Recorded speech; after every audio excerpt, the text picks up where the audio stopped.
Após uma década de saudades, encontrei algo inusitado no túmulo da minha esposa. Havia sempre um ritual, pequena liturgia que eu guardava como quem guarda um segredo de família. Todo mês, no mesmo dia, eu atravessava a cidade cedo, pulsação lenta, as mãos ainda sujas de graxa.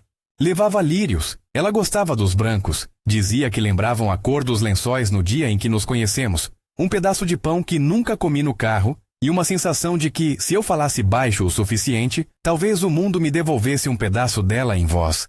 10 anos. 10 anos de passos no cascalho, de tocar o mármore frio, de falar com um vazio que respondia só com vento entre as ciprestes. Aquele dia o céu estava claro demais.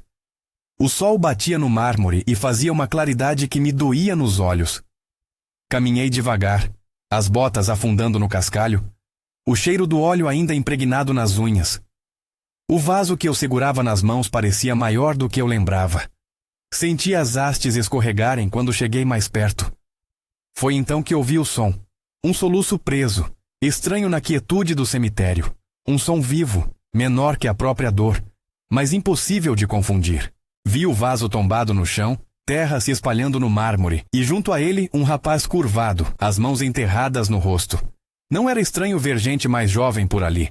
Às vezes, parentes distantes apareciam, mas ver alguém ajoelhado assim, chorando diante da lápide de Helena, fez algo dentro de mim prender. A voz saiu dura antes que eu pensasse. "O que você está fazendo aqui?" Ele levantou a cabeça. Tinha o rosto de alguém que passou pouco sono e mais fome do que convém a quem tem 20 e poucos anos. O cabelo espetado, a camiseta com remendos, os olhos grandes e vermelhos. Me olhou como se eu fosse a última pessoa do mundo capaz de julgá-lo. "Ela é minha mãe", disse finalmente. A frase veio sem artifícios, simples como um cheque vencido. "Helena, minha mãe." O meu nome não saiu. Tudo que veio foi um amontoado de cheiros e memórias. Helena com a cabeça encostada no meu ombro, rindo de alguma bobagem que eu havia feito na oficina. Helena costurando um pano rasgado e cantando uma música que eu não lembro mais o nome. Helena dizendo uma vez que havia coisas que a gente carrega até morrer, que não eram culpa e nem perdão, só peso e matéria do corpo. "Meu filho?" Minha voz fraquejou. "Como assim? Quem é você?" "Lucas." A palavra veio tão leve que eu tive de ouvir 2 vezes para acreditar. Ele esfregou o rosto com as costas das mãos, pegou um pouco da terra do vaso e deixou escorrer pelos dedos. Ela me deixou uma vez para depois, mas não voltou. Eu vim olhar por ela. O mundo encolheu como papel molhado. Lembro de todo o resto deixando de existir. A oficina por uns instantes virou cenário distante. Os motores, as pilhas de pneus, as ferramentas emolduradas pelo tempo. O cheiro de gasolina se misturou ao perfume esquecido dela. Minha mente começou a traçar pequenas rotas, possibilidades que não queriam caber. Um filho que Helena teria mantido escondido? Por quê? Por medo? Por vergonha? Por proteção? As perguntas vinham em zigue-zague e não havia mapa. Olhei para a lápide. O nome de Helena brilhava, imóvel, impassível. O vaso que eu trazia rolou sobre o cascalho, rachando um pouco no impacto, e lírios se espalharam como se tivessem decidido que também queriam fugir. Lucas ficou ali, olhando para a pedra como quem busca reconhecer um detalhe que explique tudo. Havia semelhança entre ele e Helena. O formato do rosto, a curva do queixo, um tremor tímido no sorriso que eu lembrava dela quando estava prestes a chorar. Quem é o pai? A pergunta saiu curta, quase um sopro. Quando se trata de certas coisas, a gente busca um culpado como se a culpa fosse uma alavanca capaz de mover o mundo de volta ao eixo. Lucas fechou os olhos. As mãos se fecharam em punhos. "Marcos", disse. A palavra caiu sobre mim como um martelo. Marcos era meu irmão. Sempre foi. O homem com quem dividi infância, confissões de menino, as brigas por quem levaria o último pedaço de pão. Marcos, com suas decisões instantâneas e o jeito de sumir quando a coisa apertava. Marcos que gostava de bebidas fortes e de respostas fáceis. Não há outra reação pronta para uma ferida assim. Era como se alguém tivesse sido arrancado de dentro de mim. E eu não sabia se aquilo doía mais pela perda que Helena representava, ou pela traição que começava a ganhar forma. Olhei para Marcos como se ele fosse um estranho, e isso doeu tanto quanto qualquer bofetada. Ele me contou, em farrapos de palavras que não bastavam para várias noites que eu tinha guardado, que Helena o encontrou numa fase difícil, que houve promessas que não se sustentaram, que havia medo de perder a vida que tínhamos construído, medo de escândalo, medo do julgamento, que Helena partiu e que o segredor ficara. Foi assim que escutei, em pedaços, a versão que a minha própria família tentava me vender como se fosse explicação. Havia culpa ali, sim, mas também havia covardia, de usar a mentira como abrigo. Marcos falou baixo, olhando mais para o chão do que para mim. Eu precisava entender mais. Sempre precisei. Entender foi minha forma de sobreviver ao aleatório que a vida me lançava. Por que ela não me contou? Perguntei. Por que você não contou? Marcos respirou pesado. Eu tentei, murmurou. Mas não havia como. Eu tinha medo de perder você, Ricardo. Tinha medo que você não conseguisse. A voz dele se perdeu num fio. Não era justificativa, eu sabia. Era explicação, e às vezes, explicação é só um outro tipo de ferida, exposta sem curativo. As palavras queimaram. O calor da raiva me subiu à garganta. Pensei no acúmulo de meses, nos aniversários em que eu apaguei as velas só por hábito, nas vezes em que falei com ela no cemitério e confessei pequenas coisas mundanas que eu agora entendia que ela talvez sequer soubesse. Pensei em quantas noites minha cama foi um campo de silêncio. Você atraiu com ele, eu disse, e a frase pareceu simplificar demais o tremendo emaranhado que se desfiava. Mas era verdade. Traições existem em muitos níveis. Nem todas são de corpo. Algumas são de ausência, outras de segredo que consome. Quando o vento passou, trouxe consigo um cheiro de gasolina da estrada próxima e o som distante de um carro. Lucas levantou a mão como se aquilo fosse suficiente para limpar o ar. Eu não queria causar problema, falou. Vim porque a avó dela disse onde ela veio. Disse que eu devia ver. A voz dele tremia. Ela guardou tudo. As cartas. Ela disse que não contava porque tinha medo do que ia acontecer. A avó de Helena. Tinha ouvido falar dela. Uma mulher pequena, de olhar duro, que morava na periferia e tinha sempre uma resposta pronta. Não pensei nunca que ela fosse cerimônia suficiente para guardar cartas de verdadeiras traições amorosas. E, no entanto, ali estava mais um pedaço encaixado no quebra-cabeça. Eu não tinha ideia de como agir. Meu corpo reagia em automáticos que aprendi ao longo dos anos. Fechar as mãos, pôr a boca numa ruga de desprezo, dominar a conversa com perguntas. Eram gestos que me davam uma ilusão de controle. Mas nada me preparou para olhar para aquele rapaz e ver nas suas mãos, nas suas roupas do cotidiano, o rastro de uma vida que poderia facilmente ter sido a do meu próprio filho. Como você vive? Perguntei, a pergunta saindo sem muita suaveza. Era uma questão prática, dura, necessária. Tropecei em minha própria dureza. Queria a explicação e a punição ao mesmo tempo, e sabia que aquelas coisas não cabiam na mesma frase. Tenho ficado num lugar barato, ele confessou. Uma pensão. Trabalho quando aparece. Às vezes na feira, às vezes ajudando no mercado do Sr. Luiz. Não sei direito o que fazer. Havia um cansaço invadindo a voz que me apertou o peito com força.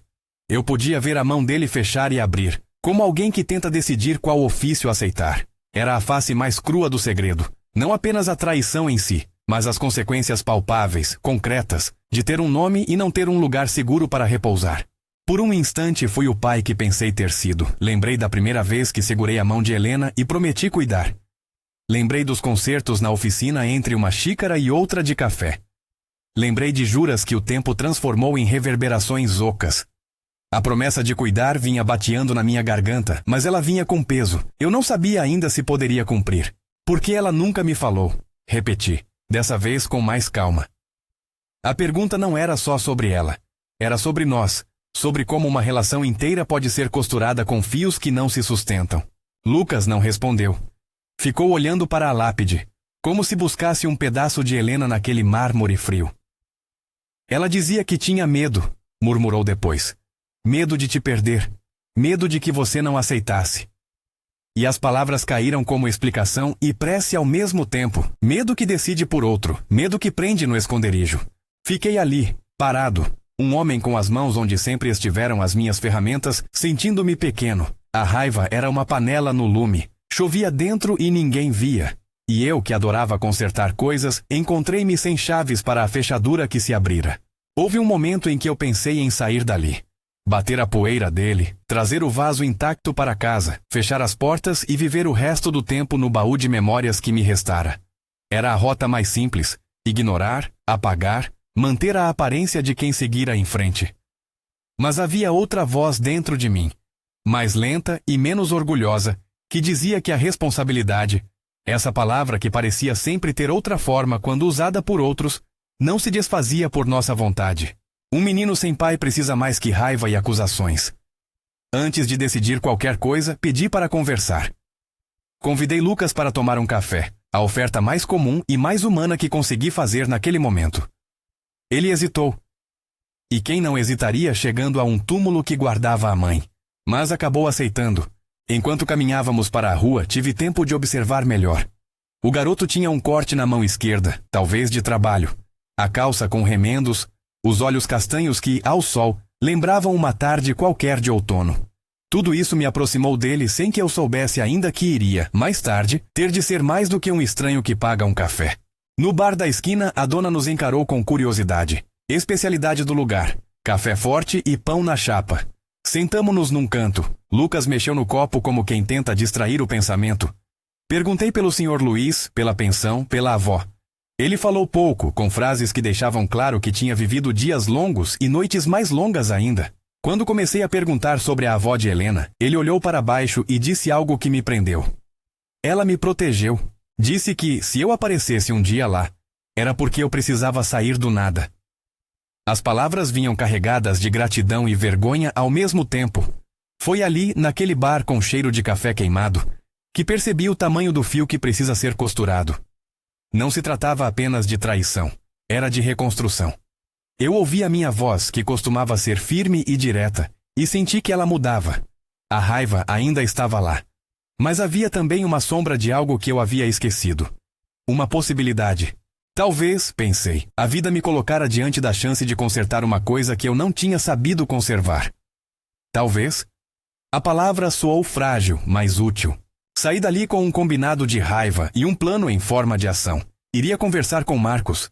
Precisava ouvir a versão dele, ver se ali havia elementos que pudessem me fazer entender. Talvez eu fosse em busca de explicação. Talvez eu buscasse justificativa. Talvez buscasse só a face de alguém que me causara dor. O que quer que fosse, era necessário. Não para apagar, mas para saber. Cheguei à casa de Marcos à tarde. O jardim dele sempre fora bem cuidado. Plantas podadas, o portão vermelho que rangia. E no quintal, sempre uma ferramenta fora do lugar, a lembrar que o homem gostava de mãos ocupadas. Bati e senti a expectativa crescer como enxaqueca.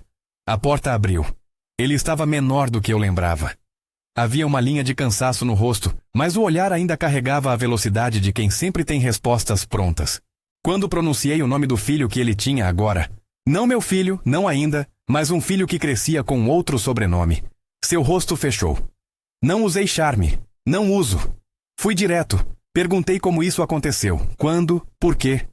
Marcos evitou olhar nos meus olhos e isso foi uma lâmina. É impossível ferir menos quando se olha o outro nos olhos. Ele acabou falando por entre dentes. Que fora um erro. Que havia sido algo breve. Que Helena não queria expor a nenhum dos dois. Que tinha sido covardia. E isso doeu mais que qualquer outra coisa. Contou que se afastou quando as coisas ficaram sérias. Que teve medo. Que desapareceu. A palavra covardia ficou me rondando como algo que precisava ser engolido. Por que alguns fogem e outros ficam? Por que as promessas se perdem no ar tão fácil, como papel queimado que some e não deixa rastros? Eu não tinha resposta pronta. Tinha apenas raiva que precisava de uma válvula. A discussão esquentou. Marcos tentou se explicar e eu tentei ouvir. Havia culpa nos gestos dele, havia arrependimento, mas também havia autoproteção. Ele me ofereceu desculpas manchadas de justificativa. Eu retribuí com perguntas. E o menino? Você sabia? Você ao menos procurou? Ele disse que sim, que soube, que tentou anonimamente, que a avó pediu silêncio. Mas tantas tentativas se convertiam em nada quando o que estava em jogo era a vida de um rapaz que crescera sem a presença do pai. A raiva me fez gritar. Fui direto e doloroso. Falei de Helena como se a presença dela ainda cobrasse do homem que estava na minha frente. Falei de noites em claro, de promessas negadas, de como o segredo vira metástase nas relações. Marcos recuou, as mãos na cabeça, sem resposta que bastasse. Acabou pedindo perdão, Não como quem acredita que a palavra resolve tudo, mas como quem tenta desmontar algo com a última ferramenta que tem. Bati a porta depois. Não adiantou. Bater portas é gesto de quem perdeu alguma coisa e tenta fazê-la soar. Voltei para a oficina, as mãos vazias de ferramentas e cheias de pensamentos. O lugar parecia menor. O banco do trabalho, as grades cheias de peças, os pneus empilhados, tudo soava como testemunho de um tempo em que as coisas podiam ser consertadas com um pouco de paciência. Agora, não. Agora havia peças faltando nas minhas memórias. Passei a noite entre luzes fracas e remexendo papéis, como se buscar documentos fosse capaz de trazer de volta as palavras que me faltavam. A oficina funcionava como abrigo, como recordatório do que eu sabia fazer sem muitas perguntas. Consertar. E consertar naquela noite passou a significar mais do que um carro. Significou tentar recolocar partes de uma vida em seus devidos lugares. Não consegui dormir. A casa estava vazia de vozes, mas cheia de coisas que falavam. Peguei uma lanterna e subi para o sótão. Aquele lugar sempre foi santuário de coisas que não cabiam em armários. Caixas com papéis, roupas que eu não queria doar, lembranças que doíam só de tocar. Havia uma caixa de sapatos de onde viera uma camiseta que Helena usara no verão, há muito guardada. Era fácil abrir as gavetas e encontrar utensílios cotidianos, bilhetes, guardanapos com anotações, fotos em preto e branco. Havia também uma caixa que eu raramente mexia. Era dela. Tinha a letra de Helena escrito num pedaço de papel preso com fita. Ricardo, depois. Parei. O coração bateu estranho. Eu ofereci aquela caixa como se fosse o último lugar onde a verdade estivesse escondida. Ela sempre teve coisas que me faziam sorrir e chorar. Eu engoli a garganta e ergui a tampa. Dentro, cartas amareladas, algumas com o selo quebrado, várias páginas de um caderno de capa dura que eu não havia visto antes. Havia bilhetes pequenos, um envelope fechado com a letra dela, com um lacre que fizera à pressa. Num canto, um papel dobrado com pensamentos que eu não soube decifrar de imediato. Era tarde demais para ser surpresa. Era tarde demais para ter certeza de qualquer coisa, e ainda assim o tempo parecia o grande cúmplice que deixou que as coisas chegassem até ali. Eu peguei o caderno. A capa estava gasta, como se ele tivesse sido folheado em noites de insônia. O nome escrito dentro era o dela. Senti um frio tão profundo quanto o mármore do cemitério. As mãos tremiam. Havia um envelope, e nele um bilhete curto. A caligrafia dela me atravessou como facas brandas. Para quando eu não puder mais falar, dizia, e eu senti a mesma mão que eu beijara um dia escrever aquela frase. O convite para abrir era quase uma ordem, e eu que sempre fui homem de concertos, hesitei. Sentei no chão do sótão, luz da lanterna tremendo, e abri o envelope. Havia uma carta curta, sem floreios, quase uma confissão. Ela dizia nas entrelinhas medo e proteção, que havia decidido esconder algumas coisas para não ferir, que havia acreditado que o amor que tínhamos era suficiente para manter tudo junto. E nas palavras dela havia remorso, uma palavra que tinha a cor da chuva e a textura de tecido úmido. Eu li e reli. Cada frase era um passo de volta num corredor escuro. Havia detalhes que explicavam a razão do segredo, medo de ruína, de perder o que tínhamos construído, e ao mesmo tempo havia cacos de amor que justificavam decisões erradas. Não era simplório. Não havia um vilão único ali. Apenas gente fadada a errar. Fechei os olhos e deixei que a carta caísse no meu colo. A respiração veio pesada. Senti no peito um nó que não sei desatar. Perdiam-se ali, entre folhas amareladas, anos de um casamento que eu julgava conhecer. Nem tudo era perfeito, nem tudo justificava o segredo, mas havia humanidade ali, e isso fazia doer mais. Levantei-me. Saí do sótão com o caderno e a caixa. A casa parecia menor, como se as paredes soubessem de algo que eu não sabia. Descendo as escadas, passei pela oficina. As ferramentas me olharam como se esperassem comando. Eu, que sempre soube o som de um motor antes mesmo de abrir o capô, agora ouvia o silêncio da casa inteira. Era como se a casa estivesse aguardando a próxima ação, a próxima decisão. E eu não sabia qual seria. Houve um instante em que pensei em queimar o caderno, em devolver ao mundo a suspensão dessa dor. Mas queimar é facilitar a fuga, é sempre opção de quem não quer enfrentar. Em vez disso, guardei o caderno na gaveta da escrivaninha, onde sempre guardara coisas importantes. Talvez fosse cobardia, talvez fosse cuidado.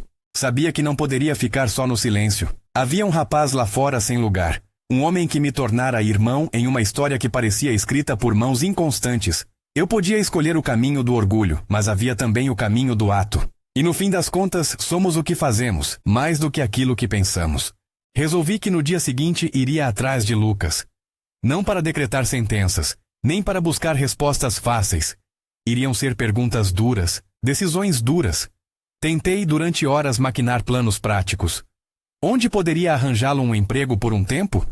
Como trazê-lo para casa sem transformar tudo em tribunal? O que Helena esperaria de mim se pudesse falar? Se a morte permitisse conselhos? Perguntas sem respostas claras. Fui até a janela, olhei a rua vazia. O vento vinha gelado. Embaixo, um carro passou devagar e levava uma família. Janelas fechadas, vozes abafadas. Vi uma criança puxar a mãe pela mão. Pensei no que significa criar alguém. Pensei no que eu havia feito de minha própria vida. Um ofício, uma oficina, uma rotina. E no que eu poderia fazer diferente agora. Deitei por pouco tempo e não dormi. O caderno ficara no centro de minhas preocupações, como se fosse a bússola que só eu poderia fazer funcionar.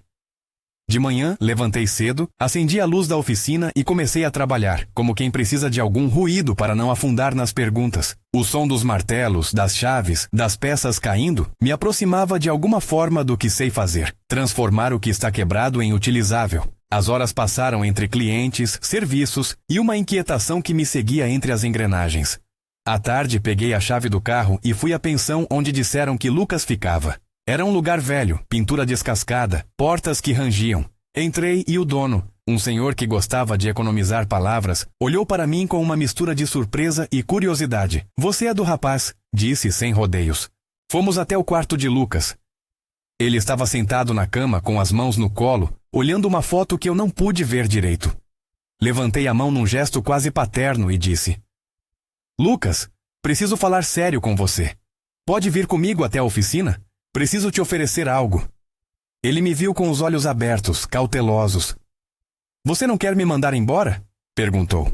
Nada disso, respondi. A verdade é que eu não sabia se queria que ele ficasse. Queria, ao mesmo tempo, evitar transformar tudo num gesto de caridade que o humilhasse. Queria oferecer dignidade. Quero que venha trabalhar comigo por um tempo. Ver como as coisas andam. Se não der certo, a gente conversa. Mas não quero que você fique na rua. Ele me olhou por um longo instante. A desconfiança estava ali, e eu entendi. Havia algo que o protegia. A resistência de quem não quer mais favores, de quem quer aprender a viver com as próprias mãos. Por que você faria isso? Disse ele finalmente. Porque é certo, falei com pouca elegância. Porque a razão era simples. E porque no fundo havia outra coisa. A necessidade de me recuperar de algo que me destruíra aos poucos. Talvez, ao ajudar aquele rapaz, eu estivesse tentando consertar algo dentro de mim. Ele aceitou. A palavra foi curta. E quando saiu do quarto parecia ter levado metade do peso que trazia. No caminho de volta, vi no rosto do dono da pensão algo parecido com alívio. Não era gesto heróico. Era algo prático, imediato. Eu não prometi amor eterno, prometi trabalho. Era pouco, mas era começo. Pouco. No retorno à oficina, durante a primeira tarde de Lucas ali, percebi a peça-chave daquilo tudo. O menino sabia observar. Tinha olhos para detalhe, jeito para ajeitar pequenas coisas, destreza que eu reconheci. E aos poucos, as oficinas parecem entender quem entra nelas. Ou a pessoa se encaixa ou não. Lucas parecia encaixar. Entre uma troca de óleo e outra, contei uma parte da minha história. Não tudo. Alguns episódios são fáceis demais de expor. Outros é preciso poupar. Ele, por sua vez, me contou coisas mínimas sobre sua vida. Que a avó tinha guardado as cartas, que a pensão era lugar de passagem, que o Sr. Luís sempre dava um serviço quando surgia. Contou com simplicidade sobre a primeira vez que tivera coragem de procurar o túmulo. Achei que ia entender algo, disse. Achei que a presença dela aqui, de alguma forma, ia me preencher. Presença não resolve tudo, falei. Mas às vezes ela aponta a direção. Trabalhar com ele foi como ensinar alguém a usar uma ferramenta que nunca viu. Às vezes ele batia a chave errada. Às vezes ficava com as mãos sujas, inclusive demais. No fim do dia, uma moto que estava há semanas parada voou numa arrancada quase perfeita. Senti orgulho. Era um orgulho simples e ligado ao trabalho. Vi no rosto de Lucas, pela primeira vez, um sorriso que não tinha medo, mas minha cabeça não sossegava. Havia o caderno, as cartas, as falas de Marcos, O tom surpreso de avó, a pequena pensão onde o homem vivera até então. Era uma trama que não se desatava com facilidade. Precisava ler, precisava entender o que Helena escrevera, precisava de motivos, de remorso, de explicações sinceras. Naquele mesmo dia, quando o sol começou a afrouxar no horizonte, coloquei minha mão sobre o caderno e respirei. As páginas queimavam de vontade de serem lidas. Não era por curiosidade sórdida. Era por necessidade de descobrir se a mulher que eu amara havia sido vilã ou vítima de suas próprias decisões. Queria saber se havia vez em que ela tentara me contar. Se havia pedido perdão em cartas secretas. Se havia implorado para que eu a perdoasse depois de morta. Se isso fazia sentido para alguém que respirava. Mas abrir aquele caderno era também renegar a imagem que eu vinha guardando dela nos últimos 10 anos. O perigo estava aí. Toda revelação rearranja memórias.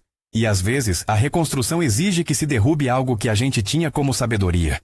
Eu temi. Mas cuidei do medo como quem afrouxa um parafuso antigo, com paciência. Assim que a oficina ficou vazia, peguei o caderno e fui até a sala da casa. Sentei à mesa. A luz era fraca. Meu coração demorou uns batimentos a mais. Coloquei uma caneca de café ao lado, como se a rotina pudesse transformar o inevitável em menos cortante. Abri o caderno numa página aleatória. Havia linhas, rabiscos, datas. A letra de Helena vinha e desaparecia, às vezes firme, às vezes trêmula. Li uma página, depois outra. O que vinha ali eram fragmentos, desculpas, explicações, confissões de medo. Helena descrevia uma noite em que sentira que o mundo lhe pedira mais do que podia dar. Ela falava de como esconderam o filho, não como conquista, mas como mecanismo de defesa. As palavras bateram em mim com o peso da água fria. Era como se, ao ler, eu estivesse descendo outra escada dentro da mesma casa. Uma que me levava às salas que eu creio conhecer e que agora revelavam portas trancadas. Percebi que naquele momento, minha vida havia dividido em antes e depois. Antes de saber e depois de saber. Antes de ter a possibilidade de agir e depois de ter a obrigação. E eu, que sempre fui homem de ações, sabia que não poderia mais adiar. Fechei o caderno por hora. Havia coisas que deviam ser ditas face a face. Havia cartas que precisavam ser confrontadas com o olhar das pessoas envolvidas. Havia decisões a tomar que não cabiam só nas palavras escritas, por mais claras que elas fossem. E sabia também que não seria fácil dobrar a verdade em pequenos pacotes à mão dos outros. Quando a noite caiu, saí para o pátio. As estrelas começavam a aparecer, tímidas. No centro do pátio, o letreiro da oficina lançava sombras sobre o chão. Aquele letreiro que eu montara anos antes com as minhas próprias mãos, parecia agora preparado para receber outro nome. Para marcar uma nova página. A ideia me veio sem pompa. Mudar não é apagar. É acrescentar. Talvez a oficina abrisse para mais do que carros. Talvez fosse agora a oficina de corações quebrados, se é que isso existe. Fui para dentro e por um instante deixei que o silêncio me invadisse. Lá estava tudo aquilo que eu conhecia. Ferramentas, peças, o rádio que há anos tocava as mesmas músicas. Sentei na cadeira. Peguei o caderno de novo. Abri numa página que me chamou. Era uma carta endereçada a mim, com a letra de Helena. Palavras que pareciam ter sido escritas para me alcançar muito depois de ela partir. Li uma linha e senti o mundo inteiro tremer de novo. Lembrei-me do dia em que a perdi. Lembrei do velório, das pessoas, do silêncio que se abateu no salão. Lembrei da promessa de que seguiria sozinho, que estaria bem. Promessa feita sob o peso do pranto, às vezes tem pouca firmeza.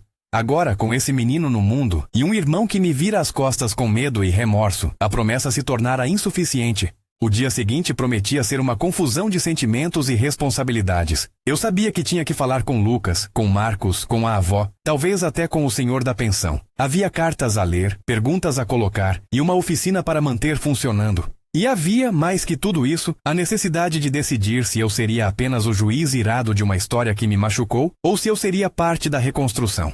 A tarde caiu com nuvens grossas. Quando apaguei a luz da oficina e tranquei a porta, senti que algo havia começado a se mover, sem que eu pudesse ainda ver direito a direção. As engrenagens que eu conhecia tão bem começaram a girar com outros pesos. Pus o caderno na gaveta da escrivaninha e saí. Lá fora, a noite vinha como promessa e ameaça. E eu, pela primeira vez em muito tempo, senti que a vida me chamava para algo maior que a manutenção do que eu já sabia consertar. Abri o caderno outra vez quando a noite já havia se instalado de vez E as palavras de Helena, às vezes firmes, às vezes trêmulas, me puxaram como se eu estivesse preso por barbante a um passado que eu achava conhecer. Havia datas, havia detalhes pequenos que me deixaram tonto. Encontros escondidos em bancos de praça, bilhetes trocados por baixo de portas, noites em que ela descrevia a sensação de carregar algo sozinha e o medo de que eu a deixasse ao descobrir. Em outra página havia uma linha que me atravessou. Escondi por medo de perder vocês dois. O vocês dois era onde a história se torcia. Ela não nomeava, evadia-se, e ainda assim eu sentia ali a culpa e a proteção emboladas. Havia também cartas dirigidas a mim, curtas e adiadas, quase implorando. Em uma delas, Helena conta que pensou em me dizer muitas vezes. Numa outra, escreveu que tinha ido à casa da avó pedir conselho e saiu mais confusa do que quando entrou. A avó, segundo Helena, foi um ponto de apoio e também de silêncio. Ela falou para esperar. Helena escreveu numa noite de março que talvez eu conseguisse ajeitar tudo sozinha, que algumas verdades arrebentam a vida antes do tempo. Em outra página, Helena rimava culpa com chumbo, a sensação de que cada ato a deixava mais pesada. Li até o meio da madrugada. Parei quando as letras começaram a dançar. Não chorei como imaginei que choraria. Minha respiração estava pesada, meus olhos secos de um sono que não vinha. O que surgiu depois da leitura foi uma espécie de clareza cortante. Helena não inventara um segredo por maldade. Ela optara por uma proteção que, afinal, não poupou ninguém. E dentro desse entendimento vinha a ira renovada. Não contra ela, necessariamente, mas contra o mundo que coloca as pessoas em fila para escolher o menor dano. A vida parece, às vezes, um jogo com peças quebradas. No dia seguinte, fui à casa da avó. Encontrá-la foi como cruzar um território já mapeado, mas agora com outro corpo. A mulher que sempre levou o olhar cortante estava envelhecida na medida das dores que guardou. A cozinha dela cheirava a café ralo e limpeza. A cadeira rangeu quando me sentei. Ela não se fez de dura. Olhou-me nos olhos com a mesma firmeza de sempre. Mas havia algo diferente. Não a defesa cerrada que eu esperava, mas um cansaço de quem carrega a própria culpa. Você veio saber o que eu sei? Perguntou sem rodeios. A voz tinha um timbre baixo, de quem evita gritar para não espalhar cacos. Eu disse que sim. Ela suspirou e foi buscar uma caixa, como se já aguardasse que eu viesse.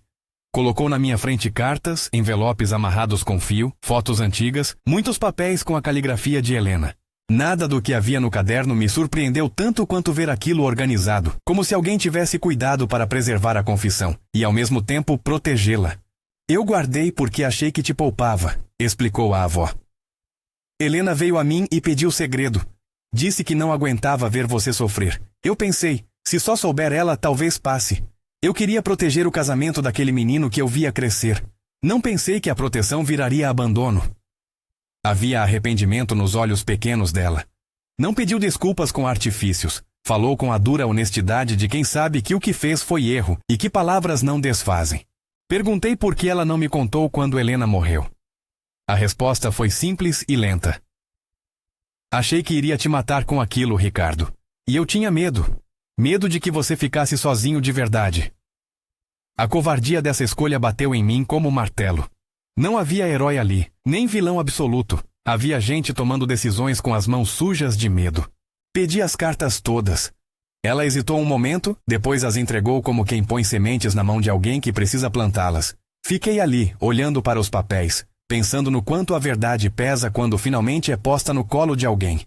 Era como receber uma dívida sem fatura. Levei as cartas comigo e voltei para sua oficina com mais perguntas que antes, e com a certeza de que não podia deixar a história ficar apenas como memória. Precisava se tornar ação. Os dias seguintes foram ocupados. Arrumei a rotina para caber leituras, conversas e trabalho. Lucas veio mais vezes. Havia um constrangimento inicial. Sempre que eu olhava para ele, vinha o reflexo das coisas que perdi e das coisas que foram escondidas. Havia noites em que a raiva me tomava por inteiro. Outras em que era a ternura que vinha, uma ternura dura, quase incrédula. Ele aprendeu rápido, não apenas a mexer em motores, mas a lidar com pessoas, a responder uma mensagem, a fazer um orçamento, a anotar peças num caderno. Trouxe uma vitalidade à oficina que, até então, eu havia esquecido. Fez uma ficha no computador, criou um perfil na rede local onde vizinhos recomendavam serviços, e em pouco tempo os telefones voltaram a tocar com pedidos pequenos e grandes. Ao mesmo tempo, eu comecei a olhar para as finanças com olhos de alguém que havia dormido por barato de mais tempo. Havia dívidas que atrasavam, clientes que se irritavam com prazos. Lucas me ajudou com uma ideia simples e eficaz. Organizar o estoque, otimizar peças, negociar prazos com fornecedores. Eram medidas práticas. À noite, a luz da oficina ficava acesa por mais tempo. E não apenas pelas máquinas. Ficava acesa pela conversa que eu e Lucas tínhamos, pela confusão de quem ensina e aprende. Ele trouxe histórias também. De um tio que lhe dera noção de economia. De uma professora que viu nele potencial quando adolescente. Não eram confissões para me comover. Eram relatos de uma pessoa que vinha inteira, mesmo com cicatrizes. Marcos apareceu uma tarde. Não foi uma chegada dramática. Ele bateu na porta e esperou que eu o chamasse. Havia uma corrente de culpa que parecia acompanhá-lo como sombra.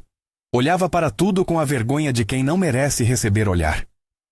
Quero consertar, disse numa frase curta assim que passou a soleira. Não usei a palavra que me vinha primeiro. Insistir em dor às vezes é apenas esticar um tecido já roto. Falei que queria ouvir o que tinha a dizer. Falamos sentado, olhos no chão, vozes baixas. Ele pediu perdão muitas vezes. Não fiquei indiferente. Ouvi. A culpa dele não o absolvia automaticamente, nem a minha dor desaparecia por isso. Havia uma distância que não se encolhia só com palavras. Com o tempo, porém, com o trabalho e as pequenas rotinas, uma mudança foi acontecendo. Não era milagre, era esforço. Lucas foi aprendendo a fazer serviços por conta própria. Clientes deixavam elogios. A oficina, que rangera sob o peso do tempo, foi ganhando marcha. Pintamos uma parte do muro. Um vizinho passou a indicar-nos. As contas começaram a entrar de forma mais organizada. Cada pequeno pagamento era um sopro de ar na vela da minha teimosia. Lucas falava pouco sobre o pai. Era como se guardar esse assunto fosse uma defesa natural. E eu não queria forçá-lo a expor feridas que ainda não cicatrizavam. Mas havia momentos em que ele permitia que a pergunta saísse. Será que ele veio me procurar de verdade? E eu respondia sem pressa. Só o tempo e os gestos mostram isso. E seguia. Às vezes, quando eu o via ajeitar uma peça com calma, vinha a sensação de que, mesmo sem querer, eu estava reconstruindo outro tipo de paternidade, feita de ações, retificada por presença. Era prático e simples. Preparar café, chamar para almoçar, bater papo sobre peças de carro e sobre música. A intimidade brotou do cotidiano. A avó de Lucas veio mais tarde. Trouxe consigo um embrulho com algumas fotos e um bolo pequeno. Houve um momento constrangedor na porta da oficina quando ela me segurou pela mão e disse com a voz fina: "Cuida dele, Ricardo. A menina era minha filha de alma." Fiquei sem resposta à altura. Ela sentou num banco e observou Lucas trabalhar. Seus olhos viraram água só uma vez. Depois se fecharam numa resignação que parecia dizer: "Fiz o que achei melhor numa época que eu estava tão errada quanto vocês." Conversations ocorreu com sinceridade, sem acusações. Havia um reconhecimento coletivo do estrago e uma vontade, tímida, de consertá-lo. Marcos tentou se aproximar de Lucas com cautela. Levou um presente num Natal mais modesto do que o que eu imaginara. Ofereceu desculpas ao rapaz sem exigir perdão. Ele queria ajudar, buscar um caminho para fazer algo concreto. Um emprego temporário numa empresa que conhecia. Uma recomendação. Lucas recebeu as ofertas com cuidado. Aceitou algumas, rejeitou outras. A relação deles foi se costurando com pontos lentos. Não houve explosões heróicas nem abraços de cinema. Houve telefonemas, encontros rápidos, pequenas tentativas de estabelecer presença. A cada passo eu observava. Não esquecia. Não perdoava por decreto. Apenas notava que as coisas mudavam quando os gestos se tornavam reais. O caderno me acompanhou durante semanas. Voltei a ele e fui lendo com calma, sem procurar absolvição. Havia trechos em que Helena descrevia a sensação de ser mulher numa cidade pequena, onde julgamentos eram sentenças, e as escolhas, mesmo erradas, vinham amarradas ao desejo de proteger o que se tinha. Escreveu coisas sobre o menino, visitas, o olhar dele, a vontade de dizer tudo e a certeza de que, se dissesse, tudo iria se desfazer. Lia e via uma mulher que errou pela fraqueza de quem quer evitar arranques, não uma vilã cinzenta. Uma tarde, depois de meses, aceitei um convite que me incomodava. Voltar ao cemitério com outro vaso, sem lágrimas forçadas, apenas com uma presença diferente. Lucas me pediu para ir com ele. Hesitei por um segundo longo, depois aceitei. Ele queria colocar flores, queria conversar. Ao chegar à lápide de Helena, vi o nome dela como sempre. A pedra firme, a letra que não muda. A coloquei ao lado do vaso rachado que eu ainda guardava. Lucas ficou em silêncio. Havia uma estranha solenidade ali. Ele encostou a mão no mármore e falou baixinho. Desculpe por te perturbar, disse. Não era um pedido apenas para Helena. Era para o mundo que guardava a sua infância. Voltamos para a oficina em silêncio. No caminho falou de sonhos que tinha. Um dia ter uma pequena oficina própria, aprender a fazer a própria renda. Tinha um brilho que me obrigou a sorrir. Às vezes eu penso que você é tão teimoso quanto eu, disse ele. Ri. Era verdade. A teimosia dele era diferente da minha. Vinha com esperança. O processo de reconstrução do negócio foi lento, mas as vitórias foram reais. Mudamos a placa da oficina. Não quis apagar o passado. Em vez de Oficina Ricardo, colocamos um letreiro que dizia Oficina do Ricardo e Lucas. Uma mudança prática e simbólica. Não foi uma celebração. Foi um ato de compromisso. Não disse ao mundo que tudo estava perdoado. Disse que eu escolhera seguir em frente com responsabilidade. Alguns clientes reclamaram da alteração. Outros elegeram-nos por isso. A propaganda boca a boca, feita por trabalho bem feito e pelo empenho de Lucas, funcionou. A oficina passou a ser vista não só por consertos, mas por honestidade. Houve dias em que eu me permitia olhar para fotos antigas que Helena usara. Às vezes eu ria de lembranças bobas.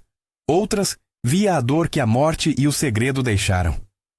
Era como se aos poucos eu estivesse aceitando que a história era mais complexa do que aquilo que eu me permitira sentir durante 10 anos. Não escondi de Lucas as partes que me cortavam. Contei a ele sobre momentos de fome, de festas vazias, de juras que pareciam resistentes e que no fim se desfizeram. Ele me ouviu sem fazer do pai o herói. Ouviu e ofereceu tempo. A cidade começou a perceber a mudança. Um rapaz que havia tido a vida partida de forma exposta voltou a ter nome na comunidade. Pessoas começaram a falar de nós com outra voz. Não que todo mundo tenha entendido, a quem nunca perdoe. Mas as bobinas sociais foram mudando. Era pouco e era tudo o que podíamos esperar. Chegou um dia em que Marcos pediu para conversar de novo, mas não na oficina. Propôs um encontro no cemitério. Quero dizer algo olhando para o lugar onde tudo aconteceu. Falou com voz baixa. Concordei. Não porque eu merecesse, mas para fechar um ciclo de modo mais honesto. Encontramo-nos na entrada do cemitério num fim de tarde cinzento. Havia lembranças espalhadas como poeira. Marcos veio sozinho. Lucas caminhou um pouco mais atrás, como se preservasse uma distância prudente. Ficamos por ali, olhando a pedra.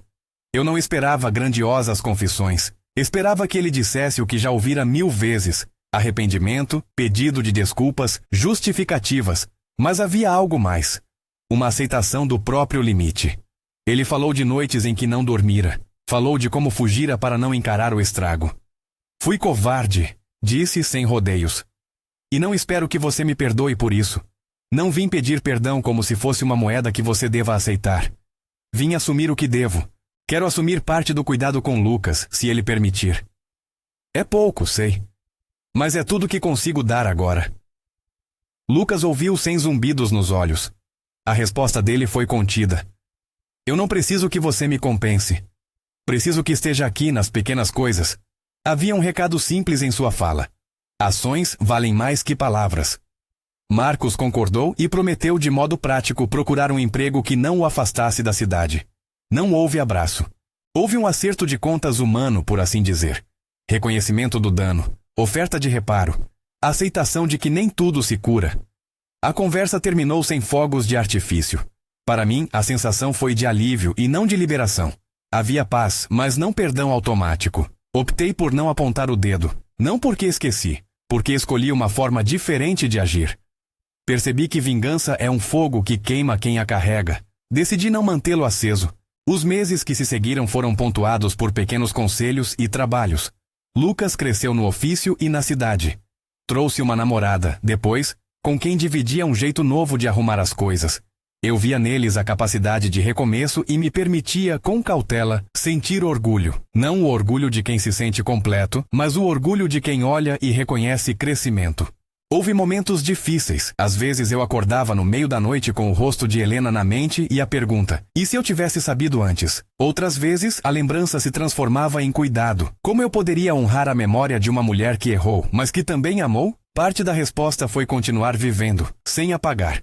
Com o tempo, a oficina passou a ser mais um lar do que um trabalho isolado. Lucas e eu dividíamos responsabilidades cotidianas. Quem fazia o café, quem recebia material, quem falava com os clientes. Não era uma família tradicional. Era uma parceria que se construiu por necessidade e por escolha. E havia entre nós conversas francas sobre limites, sobre expectativas, sobre o que esperar do outro. Era trabalho de costura para juntar as bordas que o segredo rasgara. Uma das coisas que me ajudou foi aprender a contar a história sem que ela me destruísse. Isso não quer dizer expô-la para todo mundo, mas aceitá-la como parte do meu corpo. Em algumas noites, eu sentava com Lucas e relembrei coisas boas sobre Helena. O riso dela no varal, o jeito de guardar panelas, o talento de transformar o pouco em festa. Falávamos dela como se ela estivesse presente em pequenas rotinas. Não se tratava de justificar, era lembrar que ninguém é bolso de maldade. Somos miscelânea de escolhas e medos. Chegou o dia em que um cliente, pessoa da cidade, sugeriu que fizéssemos um letreiro maior, com as iniciais de quem conduzia a oficina. Propus ao Lucas que colocássemos discretamente também o nome de Helena, não como acusação, não como memória dolorosa apenas, mas como reconhecimento de que a vida que éramos agora, de certo modo, veio também dela. Ele aceitou. Pintamos o letreiro à noite com música baixinha e copos de chimarrão, lembrando de coisas pequenas. O letreiro dizia: Oficina Ricardo, Lucas e as memórias de Helena. Era meio brega, talvez. E foi exatamente por isso que ficou certo. Não era um pedido de perdão público. Era um sinal de que não escondíamos nada de nós mesmos. O acerto final veio numa tarde de domingo. Fui ao cemitério sozinho, com um pequeno arranjo. Marcos apareceu depois, tímido. Sentamos em silêncio. Não trocamos palavras longas. Era um encontro de dois homens que tinham sido de algum modo quebrados pela mesma história. Ele colocou a mão sobre o túmulo como quem tenta devolver uma parte que havia sido jogada fora. Eu senti raiva e resignação, vergonha e alguma ternura. Olhei para ele e disse apenas: siga em frente do seu modo, Marcos. Assuma o que puder. Não peça que eu te perdoe de cara. Trabalhe para merecer. Ele assentiu. Quando me afastei, senti algo raro. Não era alívio sem preço, nem perdão gratuito. Era uma paz tênue. Uma paz que vinha da decisão prática de não transformar raiva em combustível para a vida. Preferi usar minha energia para consertar. Preferi aceitar que a reparação é um caminho de pequenas ações. Os anos continuaram. A oficina prosperou devagar. Não voltei a ser o mesmo homem que me curvava mensalmente à lápide com mãos geladas de saudade. Aprendi a dividir meu tempo entre lembranças e trabalho, entre prantos e tarefas. Lucas cresceu como um filho que apareceu sem ser planejado e foi acolhido por decisão. Tornamo-nos pródigos em coisas pequenas. Café quente, conselhos sobre namoro, empréstimos de ferramentas. Ele trouxe vida para um lugar que antes era apenas resistência de ferro. Certo dia, ao arrumar o estoque, encontrei uma carta dobrada que ainda não havia lido do caderno. Era curta, escrita com a caligrafia de Helena. Se um dia souberem apenas de nós sem compreenderem o inteiro, lembrem que as pessoas são maiores e menores que as ações. Li e deixei a carta na gaveta. Não era bálsamo, era um lembrete. A verdade, por mais dolorosa, não é só condenação. É também chão para recomeçar. Houve quem dissesse que eu era tolo, que deveria ter vivido minha velhice na raiva, mostrando a verdade como bandeira. Havia ainda pessoas que me julgavam ao acolher Lucas. Eu ouvi. Respondi pouco. As respostas que valem são dadas pelas escolhas. Preferi construir algo que dignificasse o rapaz, que desse a ele um futuro que a covardia de outros havia tentado furtar. Chegou um aniversário de Helena em que colocamos um arranjo maior no túmulo. Fomos eu, Lucas e a avó. Ela trouxe um bolo pequeno e a cena foi discreta. 3 pessoas que de algum modo tinham sido ligadas pelo erro e agora amarravam as pontas. Houve lágrimas. Houve risos de lembranças. Não se tratou de celebrar a ausência. Tratou-se de reconhecer que a vida segue, com marcas e com cuidado. Naquele dia, quando voltamos para a oficina, tive a sensação clara de que havia feito uma escolha que dava trabalho. Não a escolha do perdão fácil, nem a da vingança, mas a da responsabilidade. Isso me bastava. O tempo me curou com ocupação, com gestos repetidos e com a aceitação de que algumas feridas não fecham, apenas ficam menos vazias. Aprendi a viver com o nome dela no coração sem que isso significasse que eu tinha de carregar o resto da culpa alheia. Aceitei que haveria dias em que a lembrança me furaria por dentro e isso passou a ser parte da composição humana. Numa manhã pacata, abrimos a oficina com as portas rangendo recém-lubrificadas. O letreiro reluzia. Alguns clientes chegaram com sorrisos reconhecendo o trabalho. Lucas me pediu para fechar a conta do mês. Fizemos juntos. Quando saí para um cigarro no portão, hábito antigo que eu já tentava largar, vi a rua ensolarada, os vizinhos movimentando suas manhãs.